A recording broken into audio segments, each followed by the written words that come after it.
femme qui a tué le prophète d'Allah. Tout a commencé avec le prophète Zacharia alayhi salam, qui avait atteint un âge avancé sans avoir d'enfant, avec sa femme, qui était pour certains savants la sœur de Marie, la mère de Jésus, que la paix soit sur eux, pour d'autres, sa tante. À cette époque, il était en charge de s'occuper de Marie, que la paix soit sur elle, et à chaque fois qu'il lui ramenait de la nourriture, il trouva sa table pleine de fruits de saison et d'or saison. Il lui dit alors, d'où te vient ceci? Elle répondit, que c'est de la part d'Allah. L'espoir alors a rempli son cœur, et il commença à prier à Allah, pour qu'il lui donne un vertueux fils, en disant, ô Allah, mes cheveux sont gris, mes os sont faibles, mais je ne perdrai jamais espoir en toi, et je continuerai à prier.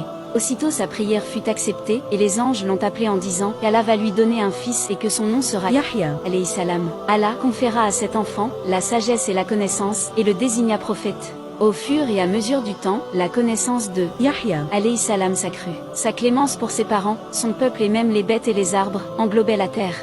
Il invitait toujours les gens à se repentir, et à n'idolâtrer que Allah le Tout-Puissant.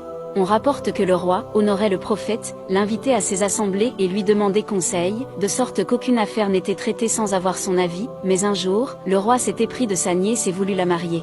Le roi demanda alors à Yahya alayhi salam s'il pouvait la marier. Il lui répondit que non, ce n'est pas permis d'épouser sa nièce.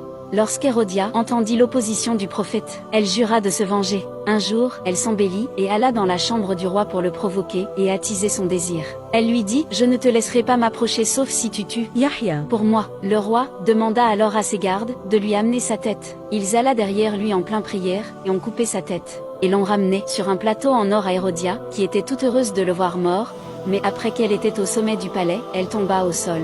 Des chiens enragés ont commencé à la déchiqueter, alors qu'elle les regardait faire. Il y a une autre version qui dit qu'Hérodia était tombée amoureuse du prophète, mais après qu'il ait repoussé ses avances, elle a voulu se venger. Après, Allah seul sait.